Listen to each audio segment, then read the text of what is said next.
Hi, my name is Maureen and today FM rocks in Mombasa. Mula, my name is Mark. I love listening to Today FM.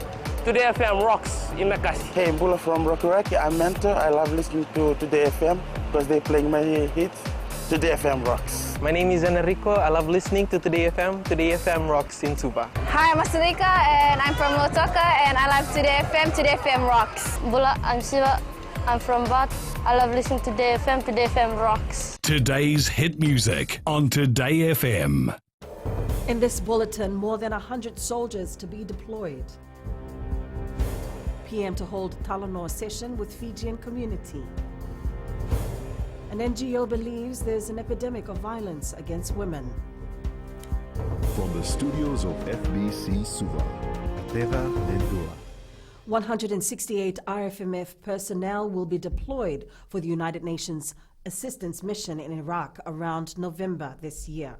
Speaking during the opening ceremony of the pre-deployment training at the Black Rock camp in Nadi, Ambassador of the People's Republic of China to Fiji, Gyanbo, says that peacekeeping duties is nothing new for Fiji, which they have proven over the years. Ambassador Bo says the fine track record of Fiji's service under the United Nations banner speaks volume. He says, with 168 personnel to be deployed for 1 year, there is no doubt that these men and women will continue to uphold the standard of peacekeeping. In terms of contributions per capita to peacekeeping since 1970, Fiji has contributed more personnel to UN peacekeeping missions than any other state. So here I would like to take this opportunity to salute to the government, the people, and the military forces of the Republic of Fiji.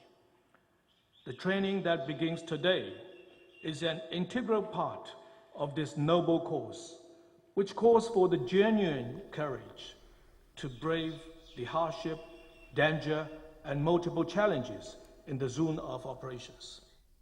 Prime Minister Borengue Bainimarama is expected to have a Talanoa session with the Fijian community living in Sydney and Canberra. The Talanoa session will be part of Bainimarama's first official visit to Australia, which starts on Thursday. The Prime Minister earlier told FBC News the visit will include bilateral talks with the Australian government, and a meeting is also scheduled with Australian Prime Minister Scott Morrison.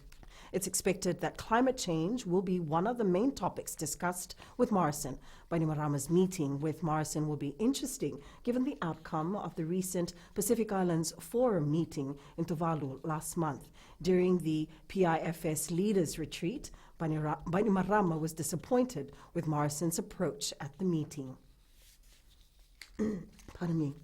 Over the last 5.5 years, 32 women have been killed by their partners. Fiji Women's Rights Movement's Executive Director Nalini Singh says this year so far, 8 women have lost their lives, and a vigil was conducted yesterday to remember them. The NGO believes there is an epidemic of violence against women in the country. Nalini says there could be many more women who are not part of the statistics, as their deaths have not been recorded as such. It's when they move out of the violent situation, of the environment that is violent, they are most at risk then. And many of the deaths that we have seen this year have been resulting from that. So the statistics she is saying are very sobering for a small country like ours.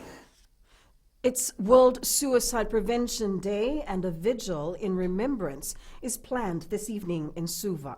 88 Fijians committed suicide between January to August of this year.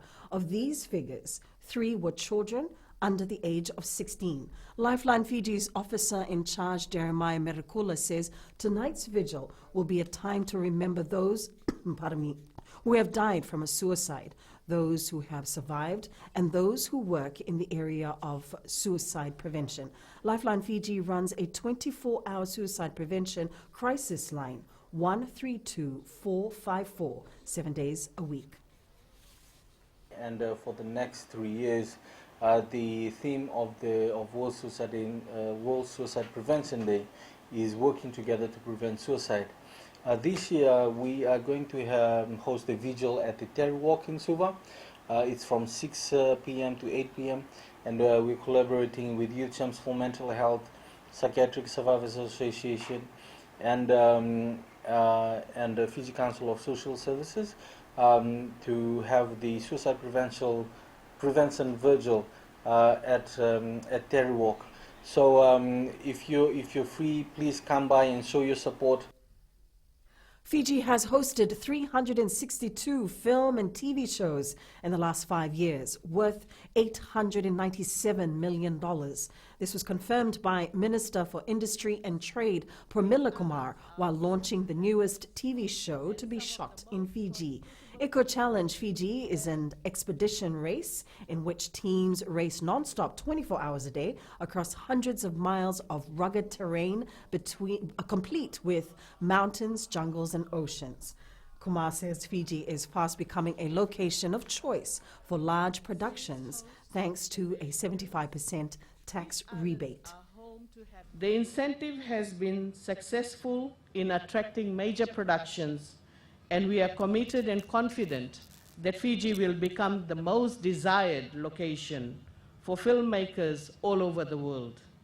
We will continue to tell the world of the wonderful opportunities we have on offer. That is the world's best tax incentives and the world's best locations. A student at the Freebird Institute in Nandi is the latest drowning victim. Police confirmed that the 21-year-old Japanese national, while on cruise with 11 other students yesterday, tried diving from a jetty into the sea. When he didn't resurface, a search was conducted and the student's body was later found. According to police, those that retrieved the victim applied CPR, but it proved futile. The body is at the Nandi Hospital mortuary awaiting post-mortem. The Immigration Department is working around the clock to roll out the first 5,000 e-passports this week. The department and technical experts from Mulbauer ID Services in Germany are putting the final touches into the much-awaited e-passport system. The Immigration Department is about to complete testing with the new system. And with the assistance of the German team, local staff have also been trained on collecting biometric data and other technical capabilities. It was earlier highlighted there were a total of 9,000 pending passport applications. Meanwhile, Fijians can still use their old passports. However, applications for new ones will also be facilitated. The New Zealand government has invested $50,000 in regional climate change exhibition to take place at the Suva Library. The exhibition is spearheaded by the Otago Museum in partnership with the Suva City Council and the Fiji Museum. New Zealand's High Commissioner Jonathan Kerr says the exhibition aims to educate and engage the young and old on measures to minimize the effects of climate change across the region. The New Zealand Ministry of Foreign Affairs and Trade has supported the showcase with a grant of $50,000 from our Public Diplomacy Fund to enable this novel way of communicating climate change science and to share it with our Pacific neighbours. After a week in Suva, the exhibition travels to Lautoka, following that, Rakiraki. The government has raised concerns with the work of some private practitioners charging unreasonably high rates and not performing what is expected of them.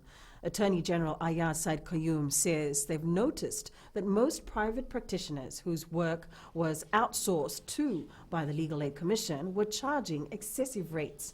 Ayaz Said Qayyum says the Commission started outsourcing work over the past few years, and this has not been very successful. But unfortunately, Mr. Speaker, as I highlighted at the Pacific Legal Aid officers meeting in Lakandola just a couple of weeks ago, we found that a lot of the practitioners, the private practitioners to whom work was outsourced to, in fact were charging very exorbitant rates. A lot of them actually weren't turning up to court. A lot of them were getting adjournments. And, Mr. Speaker, sir, we also find that there was a lot of compromise in respect of the manner in which they dealt with the clients. Coming up, Flying Fijians step up preparations. And and Fiji under 23 go down again. Stay with us.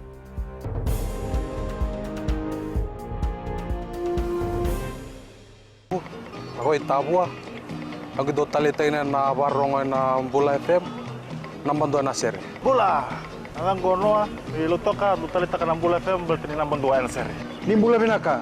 Nanreken go sa Bula FM nga. Na kasi. Nadang ko sa mundo active ng Bula FM nambando na sir nusur. Ni Bula binaka. Nadang go Jerry yang melambasa. Do warong nga ng Bula FM nambando. Bula FM nambando na sir.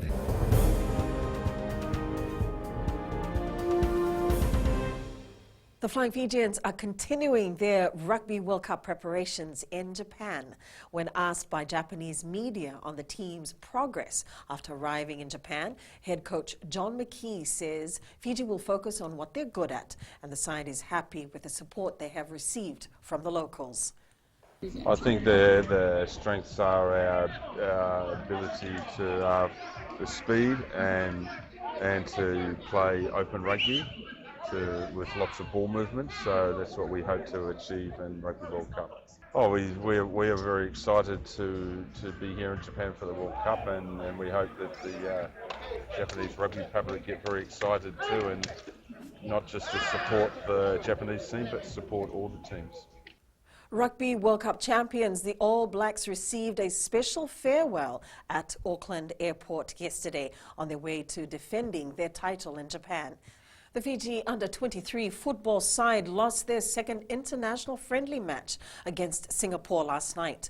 Fiji went down 1-0 through a penalty in the first half. The national side lost their first match against Singapore 2-0 4 days ago. Fiji under-23 went to Singapore as part of their build-up to the OFC Olympic qualifiers, which Fiji will host starting next Saturday through to the 5th of next month.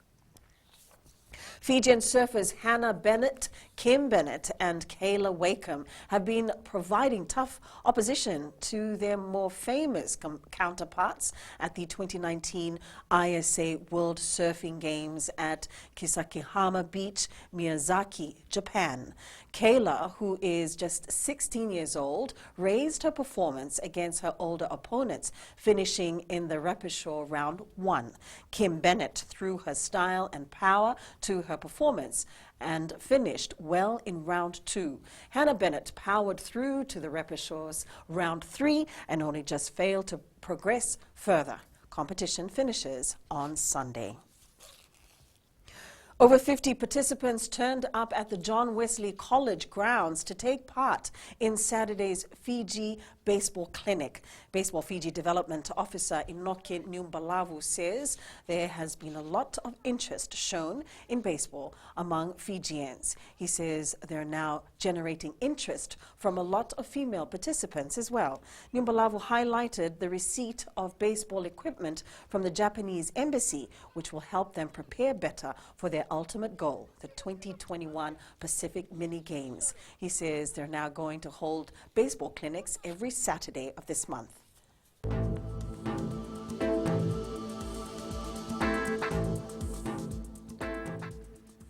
We expect a pleasant afternoon with an increasing chance of showers overnight, especially along the eastern shores. Tomorrow should be fine. And that is your FBC News now. Remember to join us at 7 p.m. for our major bulletin. For these stories and others, you can also tune in daily to our sister radio station, Gold FM. Good afternoon.